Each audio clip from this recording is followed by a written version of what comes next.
Waramutse neza ngo uhaye ikaze muri aya makuru waramutse avugwa mu bitangazamakuru bitandukanye hirya no hino haba mu Rwanda ndetse no hanze yarwo.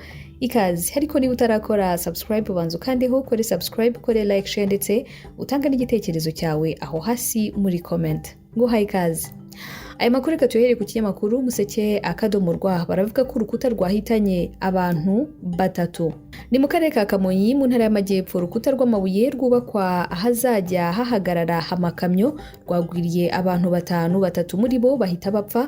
Ibyo byabereye mu mudugudu wa Buhoro mu kagari ka Kigembe umurenge wa Gacurabwenge mu gitondo cyo kuri uyu wa kabiri hari ku itariki ya 23 Kamena 2026. Iki gikuta cy'amabuye cyagwiriye abo bantu batanu cyubakwa kugira ngo imodoka zo mu bwoko bw'amakamyo zizajye zihaparika. Bamwe mu babonye uko iyo mpanuka yagenze babwiye ikinyamakuru Umuseke akadomo rwa ko abo icyo gikuta cyagwiriye ari abubatsi. Umunyamabanga nshingwabikorwa w'akagari ka Kigembe Nshimiyimana Alphonse yemeje iby'iyi mpanuka, avuga ko mu bantu batanu bari mu kazi batatu bahise bapfa abandi bakaba bakuwemo banegekaye. Ati twahamagaje ambulance birahageze kugira ngo abakomeretse mu buryo bukabije bajyanwe mu bitaro. Gitifu Nshimiyimana avuga ko hataramenyekana aho abo bantu bakomeretse bajyanwa kandi ko abaganga aribo bafata icyemezo. Abahasize ubuzima n'abakomeretse bakuwemo hakoreshejwe imashini. Aho ni mu karere ka Kamonyi. Naho umugore ukekwaho kwiba ihene yafatanywe inyama zayo. Mu karere ka Bugesera mu burasirazuba bw'u Rwanda, umugore mu kigero cy'imyaka 35 w'umurenge wa Rilima mu kagari ka Nyabagendwa mu karere ka Bugesera arakekwaho kwiba ihene ndetse afatanwa inyama yamaze kuyibaga. Uyu mugore akekwaho kwiba ihene y'umuturanyi we witwa Mutuyimana Marie Claire ayisanze aho yari iziritse. Uyikekwa akaba yabwiye ikinyamakuru BTN ko yabikoreshejwe n'inzara ariko akanavuga ko atabanye neza n'uwo akekwaho kwiba ihene ye. Ati nayitwaye aho yari iziritse ejo saa 8 kwari kugira ngo nyirye. Bamwe mu baturanyi b'uyu ukekwaho ubu bujura bakavuga ko ari amahano kubona umugore yiba ihene akanayibaga. Umwe ati ni amahano kumva ngo umugore yibye ihene arayibaga, urumva tutaba duta agaciro k'abagore. Uyu mugore akimara gufatwa yabanje kujyanwa ku biro by'akagari ka Nyabagendwa kugira ngo ahite ashyikirizwa inzego zibishinzwe. Umunyamabanga nshingwabikorwa w'umurenge wa Rilima Sebarundi Ephraim yabwiye Umuseke ko uwo mugore yamaze gushyikirizwa urwego rw'igihugu rw'ubugenzacyaha. Ati ari kuri sitasiyo ya RIB ya Rilima yafashwe ejo mu gitondo hari ku wa mbere. Yavuze ko igikorwa cyo kwiba umuturanyi we yagikoze kandi kigayitse. Ati ntawemerewe kwiba uwo ari we wese ariko yahemukiye umuturanyi we. Sebarundi Ephraim yavuze ko basaba abantu nk'abariya bafite ingeso yo kwiba abaturanyi babo bajya bagaragaza hakiri kare bakigishwa aho kugira ngo ingeso mbi ikure igeraho ivamo ibikorwa bibi byo kwiba. Reka twomereze mu burasirazuba n'ubundi ariko mu karere ka Ngoma hari umugabo wishwe n'abamusanze iwe mu rugo. Turacyari ku kinyamakuru Umuseke akadomo rwa. Nduwimana Pascal w'imyaka 72 y'amavuko mu karere ka Ngoma yishwe aciwe ijosi n'abantu bataramenyekana. Urupfu rw'uyu mugabo rwabereye mu mudugudu wa Kabuye akagari ka Nyamagana umurenge wa Remera mu karere ka Ngoma. Bamwe mu baturage dukesha iyi nkuru bavuga ko abakekwaho kugira uruhare mu rupfu rw'uyu mugabo bamusanze iwe mu rugo mu ijoro ryakeye bamukorera yicarubozo kubera ko bamutemye bikabije. Umwe mu bari aho yagize ati bamwishe urupfu rubabaje kubera ko urebye uko babigenje ntabwo watekereza ko ari abantu bazima bakora ibi bintu.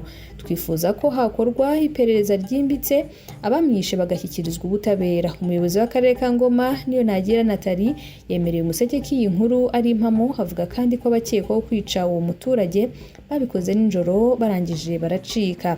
Meya Niyonagira avuga ko iperereza kubishe Nduwimana Pascal ryatangiye gukorwa. Yasabye abaturage bafite imyitwarire mibi nk'iyi kwicikaho ahubwo abafitanye ibibazo bakabibwira inzego z'ubuyobozi kugira ngo zibafashe kubikemuraho kuvutsa ubuzima umuntu. Nta byumweru 2 kandi birashira muri uyu murenge wa Remera habereye ubwicanyi ndengakamere nk'ubu kubera ko hari umukobwa abagizi ba nabi basanze mu nzu bamwica bamuteye icyuma. Umurambo wa Nduwimana Pascal wajyanywe mu bitaro bya Kibungo gukorerwa gukorerwa isuzuma. Reka dukomereze mu makuru arebana n'ubutabera. Ku kinyamakuru igihe.com baravuga ko Yugi Umukaraza ukekwaho gusambanya Shaddy Boo ku gahato yatawe muri yombi.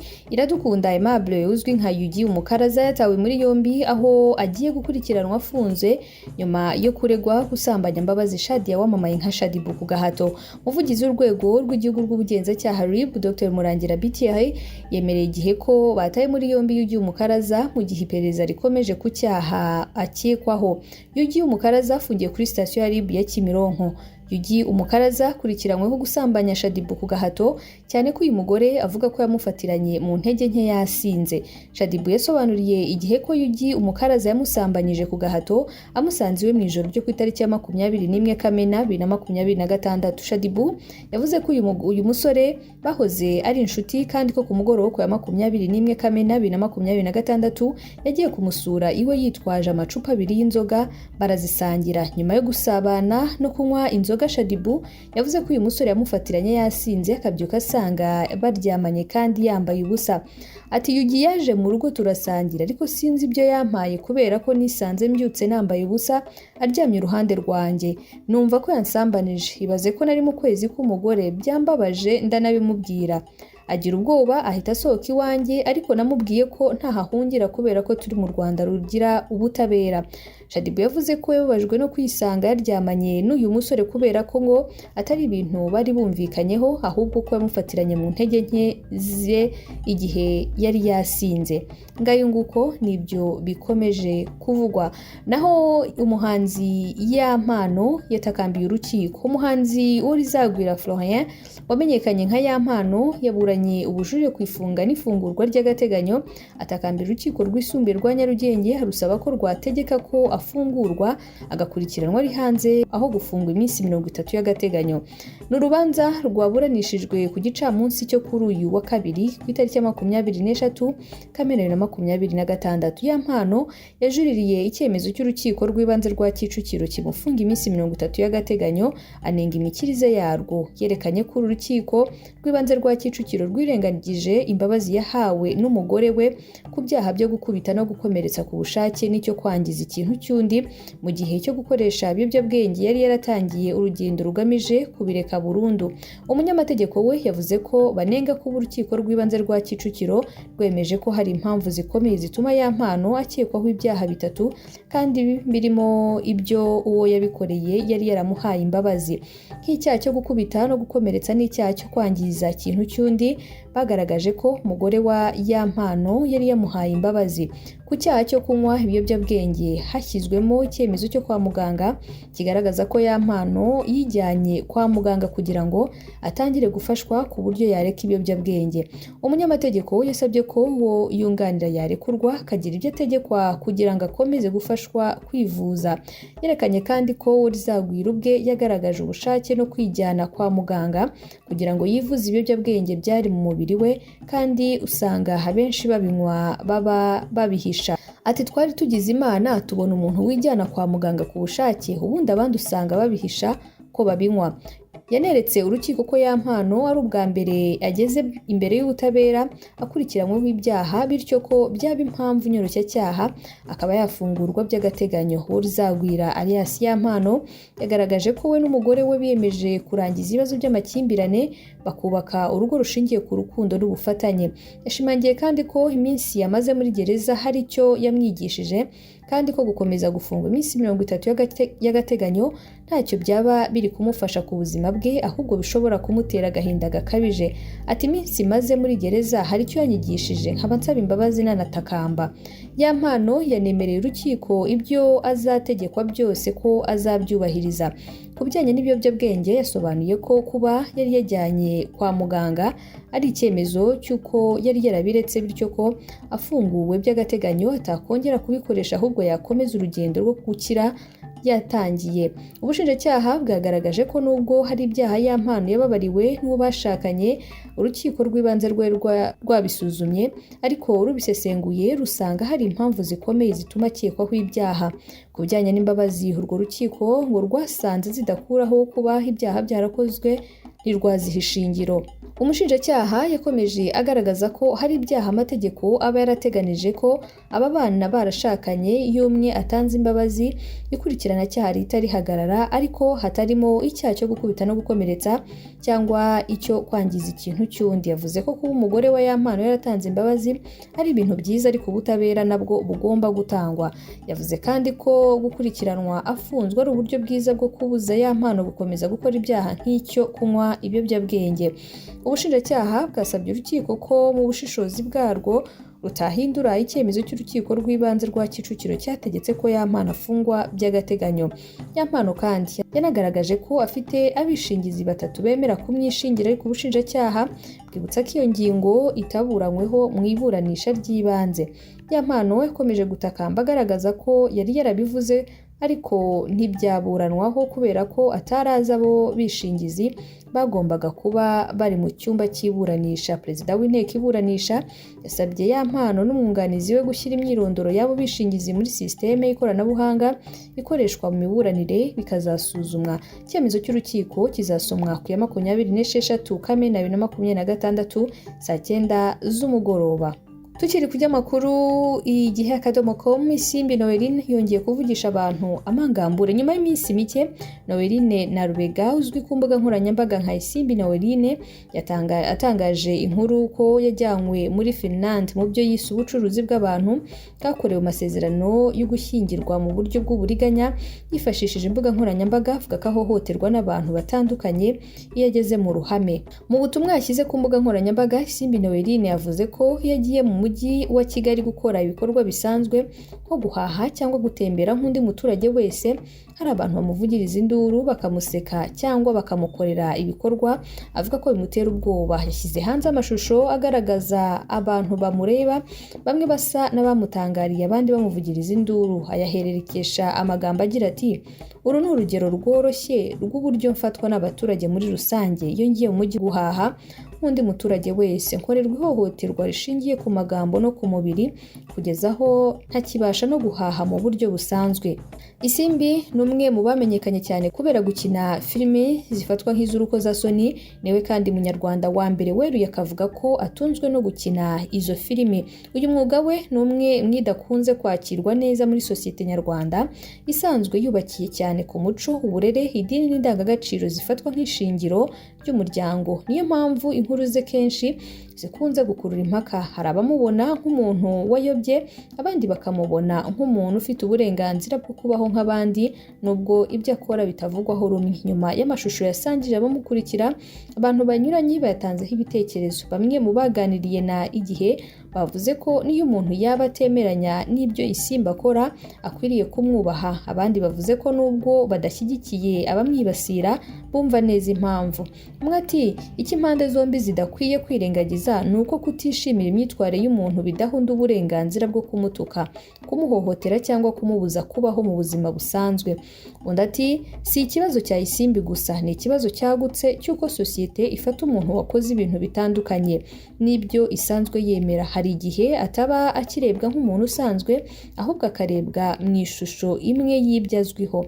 Ibikorwa byo gukomera no kwamagana Isimbi byakozwe n'abari bamuzengurutse biri mu byaha bihanwa n'amategeko y'u Rwanda. Iyi nkuru ikomeza ivuga ko abakina izo filime ariko batavugwaho rumwe. Ibyabaye kuri Isimbi Noeline bifite aho bihurira n'uko ku rwego mpuzamahanga abantu bakina filime z'urukozasoni bafatwa. Usanga kenshi abantu badashaka kwisanisha nabo mu buzima busanzwe, ahanini ngo babe inshuti.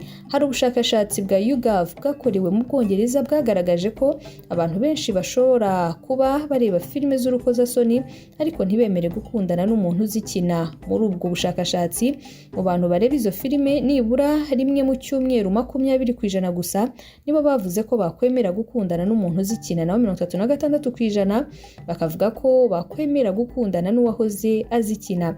Abakoze ubu bushakashatsi bavuga ko hari itandukaniro hagati yo kureba umuntu nk'icyamamare cyangwa nk'umuntu ushimisha rubanda no kumwakira nk'umuntu usanzwe ufite uburenganzira bungana n'ubw'abandi. Muri Leta Zunze Ubumwe za Amerika, ubushakashatsi bwa Pew Research Center bugaragaza ko 52% by'abakuze babona kureba filime z'urukozasoni nk'igikorwa kidakwiye mu myitwarire. Hari ibihugu kandi bimwe na bimwe abantu bakora ibikorwa bihabanye n'ibyo sosiyete yemera bagiye basa n'ibicibwa, ariko abanyarwanda bagirwa inama yo kubanira neza buri wese kabone niyo yaba akora ibihabanye n'umuco mu gihe bitagize icyaha, kubera ko kumukomera bishobora kuba ari icyaha ahubwo. Naho mu birebana n'imikino, reka mbabwire ko Cristiano Ronaldo yaciye agahigo mu gikombe cy'isi. Portugal yanyagiye Uzbekistan ibitego 5-0 igira amanota 4 ku mwanya wa mbere mu itsinda K ry'igikombe cy'isi cya 2026.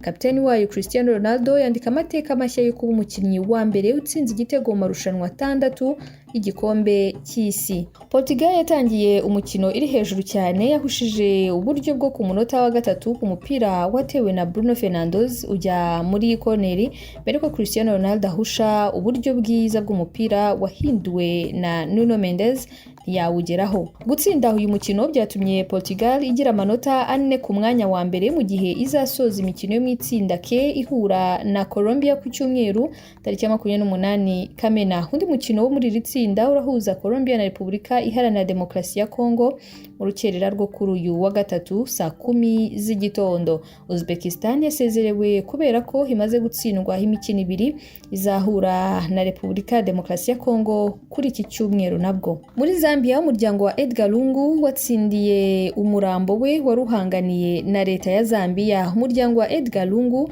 wabaye perezida wa Zambia hagati ya 2015 na 2021 watsinze urubanza warumaze igihe uhanganyemo na leta ya kiriya gihugu kubirebana naho umurambo we ugomba gushyingurwa. Ku itariki ya 23 Kamena 2026 nibwo urukiko rw'ubujurire rwa Afurika y'Epfo rwafashe icyemezo gitesha agaciro umwanzuro wari warafashwe n'urukiko rw'ibanze rwari rwahaye leta ya Zambia uburenganzira bwo gutwara umurambo wa Lungu ukajyanwa i Lusaka kugira ngo imushyingure. Urukiko rwemeje ko uburenganzira bwo gufata icyemezo ku murambo wa Lungu mu maboko y'umuryango we, ruvuga ko leta ya Zambia itagaragaje ishingiro ry'amategeko yo muri Afurika y'Epfo yayemerera kurenga ku byifuzo by'umuryango. Lungu yapfiriye muri Afurika y'Epfo hari tariki ya 5 Kamena 2025 aho yari ari kwivuriza. Kuva icyo gihe umurambo we wakomeje kuguma muri icyo gihugu kubera amakimbirane yari hagati y'umuryango we na leta ya Zambia. Umuryango wa Lungu ushimangira ko yifuzaga gushyingurwa mu buryo bwihariye muri Afurika y'Epfo kandi katifuzaga ko perezida uri ku butegetsi Hakainde Hichilema yagira uruhare mu mihango yo kumusezeraho bitewe n'amakimbirane ya politiki yari amaze imyaka hagati yabo. Iki cyemezo gihinduye burundu uko urubanza rwari ruhagaze kubera ko muri Kanama 2025 urukiko rukuru rwa Pretoria rwari rwemeje ko leta ya Zambia ifite uburenganzira bwo gutwara umurambo wa Lungu kugira ngo ashyingurwe mu irimbi ry'abaperezida ry'i Lusaka. Nyuma y'umwanzuro w'urukiko rw'ubujurire, umushinjacyaha mukuru wa Zambia akaba yatangaje ko leta yubashye icyemezo cy'urukiko kandi ko itazongera kujuja mu zindi nzego kuko Reuters yabitangaje. Umwanzuro ushobora kandi gushyira iherezo ku makimbirane hamaze umwaka urenga ku murambo wa Edgar Lungu, aho ubu umuryango we ari gufite ijambo rya nyuma ku bijyanye n'ahazashyingurwa n'uburyo umuhango wo kumusezeraho uzategurwa. Ntabwo twasoza ntababwiye ko umunyamategeko Martha Karua muri Kenya yirukanywe nabi muri Uganda. Umwunganizi mu bijyanye n'amategeko mu gihugu cya Kenya Martha Karua yangiwe kwinjira muri Uganda maze yasubira i Nairobi kuri uyu wa mbere ushize nyuma y'uko abashinzwe abinjira n'abasohoka bamushyize mu cyiciro cy'abimukira batemewe nk'uko bigaragara mu itangazo ryashyizwe ahagaragara ku kibuga cy'indege mpuzamahanga cya Entebbe. Iki cyemezo cyafashwe n'ubuyobozi bushinzwe abinjira n'abasohoka bwategetse indege yazanye Karua muri Uganda kumusubiza muri Kenya uwo munsi. Iri tangazo ryerekana ko Karua wahoze ari minisitiri w'ubutabera muri Kenya akaba n'umunyamategeko umaze igihe yangiwe kwinjira hashingiwe ku mategeko agenga abinjira n'abasohoka muri Uganda. Mu gice kivuga ku mpamvu yo kumwangira abashinzwe abinjira n'abasohoka banditse ko ari umuntu udafite ikaze mu gihugu ugenekereje mu Kinyarwanda. Karua yaragiye muri Uganda kwitabira urubanza rw'umuyobozi wa Kampala Elias Lukwago no gushyigikira itsinda ry'abanyamategeko bunganira abatavuga rumwe n'ubutegetsi Dr. Kiza Besigye na Haji Obeid nk'uko tubikesha Chimp Reports. Ayo namwe mu makuru aramutse avugwa mu bitangazamakuru bitandukanye hirya no hino mu Rwanda. Isi wakoze subscribe niba utarayikora kanda aho ukore subscribe, ukore like, share ndetse utange n'igitekerezo cyawe aho hasi muri comment. Reka nsoreza aha dusubire mu masaha ari imbere.